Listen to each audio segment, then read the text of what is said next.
Hi, I'm Tucker, And I'm Sammy. and this is English After Dark.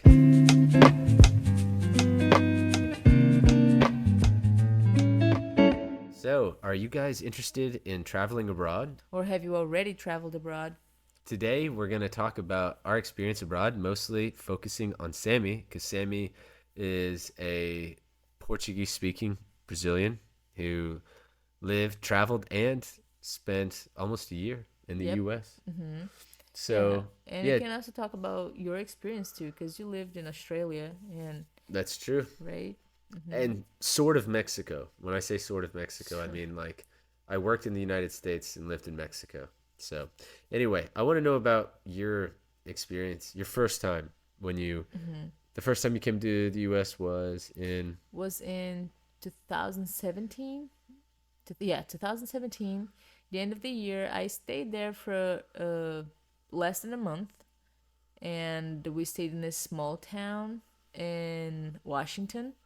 oh, what town did you stay in? I think I think it was Monroe, Oh, okay. right? Yeah. Yeah, we stayed in Monroe for. Which is like 45 minutes east of Seattle. Yeah, we went to visit Seattle and Leavenworth during our stay there too. And it was awesome. Like I was super excited, first time seeing the snow and everything. That's a huge moment in every Brazilian's life. Especially if you're from Manaus, Yeah. in the middle of the tropical forest.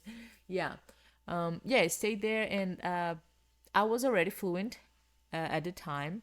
I did have a hard time with my sister's father-in-law at the time because he would, I don't know, he was very American, like obviously, but he was speaking a way that, not that, he would mumble. That's what I was looking for. Oh, He would mumble a bunch, and but his wife, she spoke super clearly, and I mean it was great. It was a great test for me too.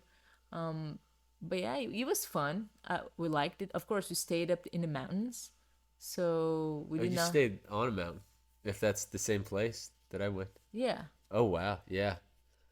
That's a pretty cool first experience in the US. And then you only stayed for a month that no, time? I stayed for less than a month. Oh, My sister stayed for 2 months. But yeah, I mean, I loved it. It was fun. We got to go out way more than my second time, yeah. like to have social experiences. Yeah, we did a full like tour in Seattle. Basically, we didn't go up in the Space Needle because they were, I don't know, they were working on it or something. It was under construction. I don't know. Oh For wow. some reason, we couldn't go up. Yeah, that's right cuz I think they added they added some feature to the top. I didn't know it was then though. I didn't live there though. Yeah, and Unfortunately for me, we might have more kids. ah, my goodness. Yeah. So, but yeah, we went to Seattle. We went to Leavenworth. We went to. Leavenworth is a really cool mountain town. Well, it's beautiful. It's in the middle. It's like 2.5 hours from Yeah, and it was Seattle. like 2 days before Christmas too. So you imagine. They have a giant Christmas tree in the middle of It the was so city. beautiful. And we also went to a city like very, very further north that I don't remember the name. It's probably Bellingham. Bellingham. Yes, that's exactly Yeah. what it was. Bellingham. And I loved it. It was awesome. I had the best quesadilla of my life there. It was amazing. I loved it. I have a picture, and to this day, I look at the picture, and my mouth waters. Wow. And But then what about the second time? Now that you're yeah, so the second time we went there, we were supposed to stay there for 6 months, but right when did you after get there? we got there, January, January, beginning of January. I don't remember exactly the date, In but it was after like my mom's birthday. My mom's birthday is on the 12th, in 2020? 2020. Yes. So, like a couple weeks after we got there, I got like a cold, and we also got the news that COVID existed, and a bunch of things were happening. So, after we got those news, after we heard about that, like, add 2 more weeks, and our tickets back to Manaus were canceled. So we started applying for a visa extension. Actually, we did not apply for a visa extension. Wait, what? They closed indefinitely? The airport closed? Yeah, don't you remember what happened? I mean, you traveled at a time too. Yeah, I went to Mexico in March. Yeah. I went when they were, I don't know, announcing like not airport. It was like border closures because the airports were still operating, but there was only like Yeah, four people on my so flight from San Diego to Seattle. yeah, maybe I'm exaggerating the time then, but I remember that Manaus was one of the places that had like the craziest peak of COVID, and they all flights to Manaus and from Manaus were canceled. So I think Manaus is like second to Seattle or vice versa. But yeah, a lot of people dying, and no one knew what was going on.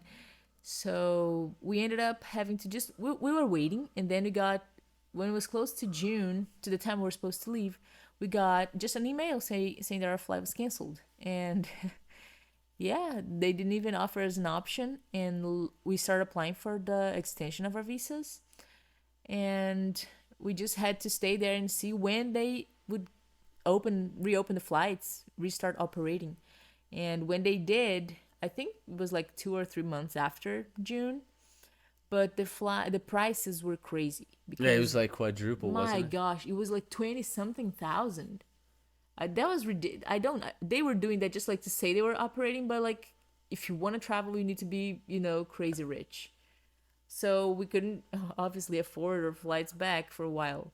So we kept checking, and yeah, at the end of the year, prices got like we saw the prices would be more reasonable then. We would be able to pay for those. So yeah, Wow. Did you start to notice more cultural differences and things?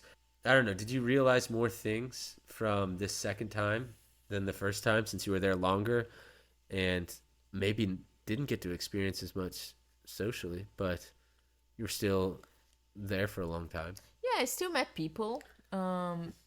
So the first time we got to go out a lot, and Ah, who did you meet? since the first gosh, so when I was there for the first time, we went out a bunch, so I got to experience already that cultural shock. Like I remember clearly someone was approaching me, and they got they just got closer, like they were going in the same direction, I think, and they just said good morning or good evening, I don't remember.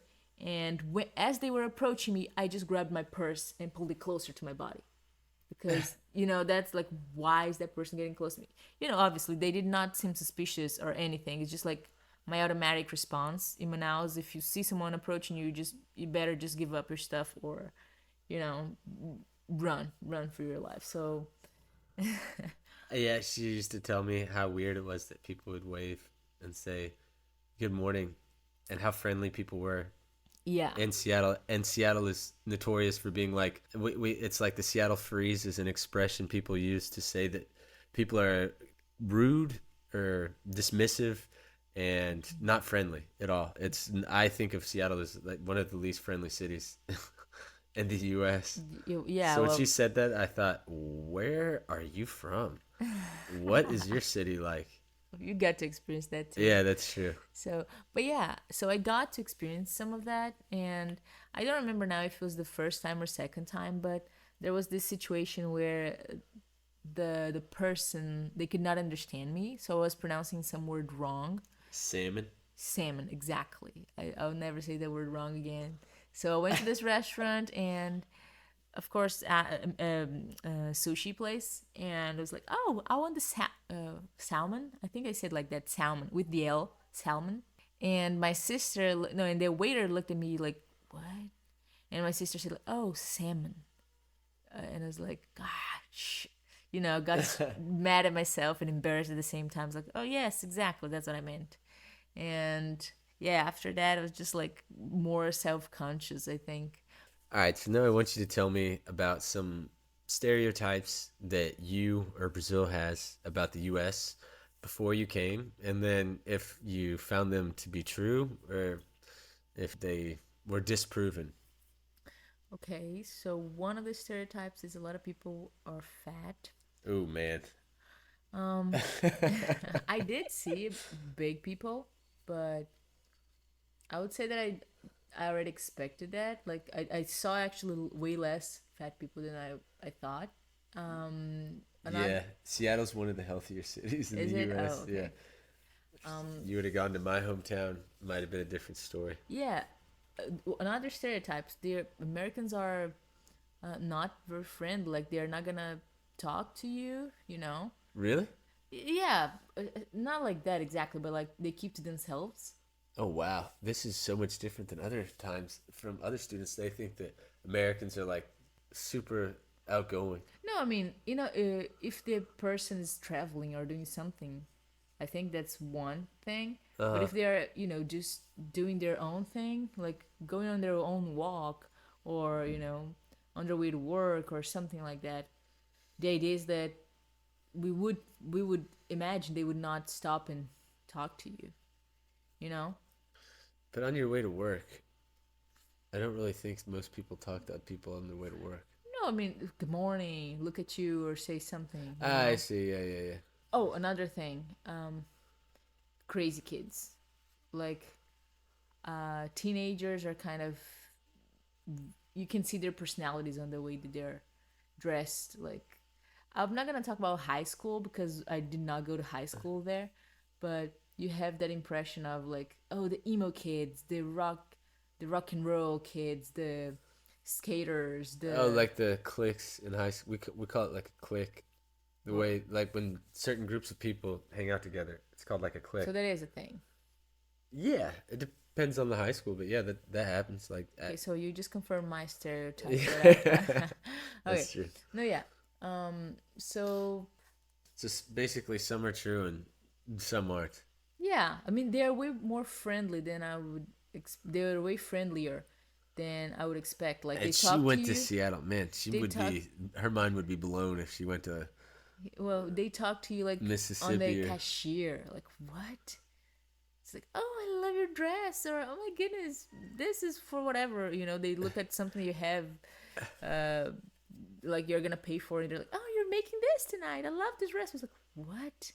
Why are you talking to me? That in Brazil that doesn't really yeah, at the happen. cashier they are just like they're all business. Yeah, Yeah, they don't even look at you. They only say like good morning when you're paying them already, which and is that's weird it. because Brazilians are friendly, but yeah, in stores, man, sometimes I try to talk to the cashier and I feel like it's just okay. It's just one more person. Just Yeah, next one's in line. Let's yeah. go. And oh, okay, the tipping too. Oh yeah, That's I wow. don't think that's a stereotype at all. That's just a cultural Yeah.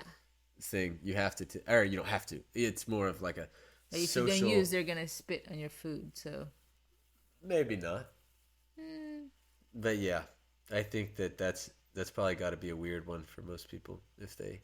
yeah, maybe I'm even say the stereotype's wrong, but that's what I can think of right now. All right, so you've traveled abroad twice. Once was for sort of a short period of time. The other one, you basically lived, in a place. So what advice would you give to someone who was moving abroad for the first time and to a place where it wasn't their first language? Just put your first language in a box. If you're willing to experience and be immersed in the culture of the place you're going to, because you can gain so much from doing that. So try to learn from that and see what they do and not I'm not gonna say blend in, but like absorb it and live that culture for a little bit, so not saying of course, oh, if their culture is like to be rude or something, of course don't do that, but because I would see some people, like I even met a person there that they did not blend in, like they did not want to do things their way, or the American way, or not that you have to do that, but it's just like I'm not gonna do Yeah, this because they do it. I'm not gonna, like just out of a protest or something because they did not want to give up their culture or something, which I don't think makes sense. You're not giving up your culture. You're just actually learning and expanding your knowledge, you know? So I think if you're going somewhere, just be open minded and don't try to, like, if you're Brazilian going somewhere, don't try to be just talking to Brazilian people. Of course, talk to Brazilian people, but don't close yourself in a Brazilian community. Be losing a lot. You're gonna be losing a lot if you do that. yeah, because I think that's one of the biggest parts for people about America when they come there. Not people in general. I'm just talking about people who come there that don't want to kind of like integrate into American society is because you can live without going into. Yeah. You can survive in the U.S. I know lots of people that barely speak English that have lived there for 20, 30 years, Mm-hmm. which is it is crazy to think about. But yeah, if you stay in your community, so Which is nice. There's nothing wrong with that. But just, if you come to Brazil, we're not going to expect you to just kiss people on their cheeks, you know? We know that you have your culture. yeah, Just be that's very. respectful of other people's cultures. And of course, if what is the word? If you know the person that you're talking to, like the Brazilian person, and you don't agree with something, then you can talk to them, but try not to be disrespectful, you know? Brazilians are loud and not very they don't know a lot of boundaries sometimes. Yeah, But they're not very spatially aware when it comes to it. yeah. But it's like, and you come to Brazil and you're gonna be looking at them like giving them a what is the word, bad eye? Yeah, stink eye. Stink eye for doing that. That's just what, kind of weird. So if you are uncomfortable, just say like, oh, I'm sorry, I'm not comfortable with this. But don't be judging a person for the way they. And I'm not talking about this about Brazilians, I'm just giving an example. But wherever you're going, like Ireland, Africa, Australia, Hawaii, the U.S., Alaska, Canada, just wow, I will see different stuff here. So am I prepared? Am I willing to go through this? That's, just be Mm-hmm. open minded. Since you mentioned that, what did you think when you were in the U.S. Since you have thinking about and watching stuff in Brazil, you're watching it from outside. You have this outside perspective, and I know what this is like because I remember when it happened to me. I thought it gave me a really different view of the U.S. in terms of how I saw, I don't know, just my country. So, what do you think? Do you think your perspective changed on how you saw Brazil? I don't know, maybe political issues or just the inner workings of Brazilian society Um, and culture. yeah, I think that's a great question. That's something that you can do more, even if without leaving your country nowadays, as long as you go and look in the right sources, I think. But yeah, when I was there and all those things were happening in Manaus, like the news were, oh, Manaus is unsafe. Don't go to Manaus, the worst place with COVID. Like everybody's dying. So you see your hometown, your country, through other people's lens. So it might be scary sometimes, but you understand like, oh wow, so there's more than these amount of ways of looking and seeing what's going on there you know so with politics too, like, oh, there's this side and that side, and there's also like the outside, the people that are outside and seeing all the circus going on or all what's going on there. So you can, I think when you're out of the island you can see the island, so that's kind of a, Oh wow, the kind of, it I works didn't. for that. I haven't heard that. I don't. Yeah, that's just how I felt because I remember it was 2012 or not When 2012. you were in Australia. Yeah, I think it was 2014. Well, it was 2014, and I remember there was this. It was something really controversial happened, and there was a riot in this small little town, and I remember this lady, this librarian. I would go to the library, and use their internet and stuff, and I remember she heard my accent. She was like, "Oh," she knew I was American. She was like, "Wow, it's dangerous there right now," or it was something related to like the safety of America based off of this. And this little town had probably 30,000 people, and there was a protests and riots, but nothing violent deaths or anything. I was like, that is such a small. That is so weird. That's how people see, Yeah. And I mean, I thought, wow. Yeah. And other people would say how dramatic Americans were, and everything in America is so dramatic. And then when I would see the news, I thought, wow, I had never thought about that, but it really is. Everything is just clickbait or just the most extreme version of Yeah, anything, I mean, what's gonna make the news, only the biggest tragedies and things like that. So or hatred. yeah. Yeah. So speaking of, okay, speaking of Australia, What was the biggest cultural shock, like the biggest difference that you noticed when you were there? Well, I think it's probably sense of humor because people. I mean, obviously, their accent is different, but in terms of just the way people are, I think it's got to be their sense of humor. It's hard to explain. It's kind of quirky. So anyway, yeah, they're really quirky. The sense of humor is different, and I think people are more. I do think Americans are friendly, especially where I'm from. People are hospitable, but I would say as a whole, Australians are so like my brother and I got there with no money. I mean, we had we were sleeping on the beach after less than 2 weeks because we ran out of money, and people offered us places to stay without even really asking. People they That have would, these working for accommodation things. You just work for these people for a couple hours. They house you. and would that not happen in the U.S.? Mm, I'm sure that there is similar stuff, and yeah, I guess it depends on where you are, but I don't think it's the same level of. I mean, people are really just willing to help you for it. They're so. I really thought, wow, people are here are so friendly. Uh, Mm-hmm. oh yeah, you need a place to stay, mate. Yeah, no worries. You can stay in my basement. Or, yeah. Nah, you don't need to pay me.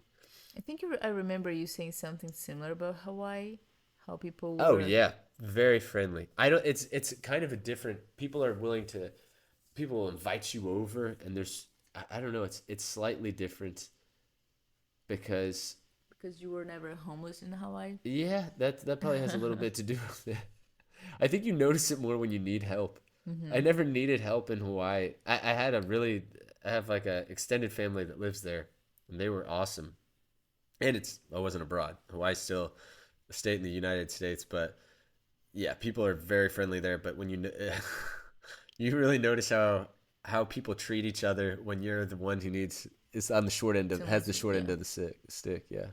And did you go? Did you have any funny situation because of language? I know it's English still, but because of the accent or way of speaking in Oh yeah. Australia. Yeah, my brother and I hitchhiked with this older guy, and he was telling us jokes the whole. It was only a 25 or a 30-minute ride, but he was cracking jokes, and we couldn't understand anything he'd say. And then at the end of his joke, he would say like typical Australian humor, and my brother and I with At kind of least that you understood. yeah like fake laugh to not that he wasn't funny, we just couldn't understand him, so we didn't want to be rude. Hmm. And yeah, we can understand them for the most part, but man, there is definitely a lot of people that I had to listen carefully to understand everything they said. Hmm. And where else did you live when you were in Australia? I actually lived in three different states, but I was in, man, I think like 6 or 7 different cities, and because I had a working holiday visa, so it was for me. It was only 1 year, and you can't make it you can't Extended. extend it. So I wanted to see as much as I could. So yeah, I lived in Sydney at the beginning. I lived in Byron Bay, the Gold Coast. Towns actually, the town I lived the longest was in really far north in Australia, in the northern part of Queensland called Townsville, and that's where I lived for 6 months. It's known as the skin cancer capital of the world. Wow. That sounds fun. But and why is that? So there's a hole in the ozone layer. I am not going to get into any science, but there's a hole in the ozone layer, and over almost all of Australia. If you look and you see, I'm not really into this, but I only did this in Australia. Looked at the UV index on your phone during the daytime in the summer.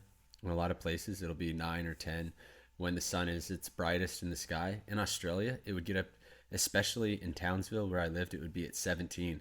So the hole in the ozone, I think like the dead center of the hole apparently is over Townsville. So, Wow. and So, I worked outside 8 hours a day. my I was goodness. wearing sunscreen. Don't worry. That's good to know. Wow. So, if anyone ever goes to Australia, just like always put sunscreen on and Oh yeah. beware of the. Oh yeah.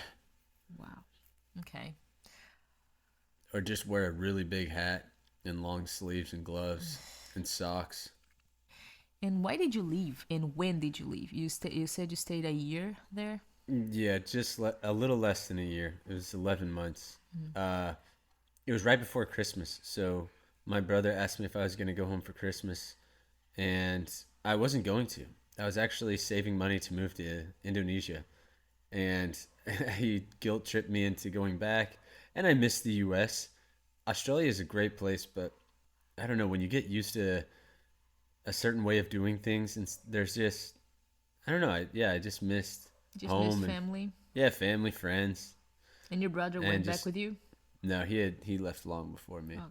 Yeah, he. Oh, so he left Australia before you? Oh yeah, Okay. he was gone after a few months. So my brother and I split up. Yeah, like after 6 weeks of being there. So And not short because we after that, hated each other. He just went to work on a farm and and short after that, he went back to the U.S. and you stayed. yeah, Oh wow. Okay. yeah. So that But it was a great experience. I would I'm yeah pretty sure you have more stories to tell about that. Maybe I'll think of some questions for yeah. We future. might have to do that in the future Yeah. because there's a lot of yeah. It was a fun time and And now you're in Brazil. yeah. I know. Do you miss speaking English every day? It's well, sort of yes, but I do speak English every day. It's weird. I speak for 9, 10 hours a day. I speak in English, and only when I have my Brazilian students, I get to speak in Portuguese. It's actually I love it. I love it when someone from Brazil is a student and they don't speak much English. They're like, "Oh, I'm a beginner." I'm like, "Yes." Just get to practice my And I get to Portuguese. practice my Portuguese now.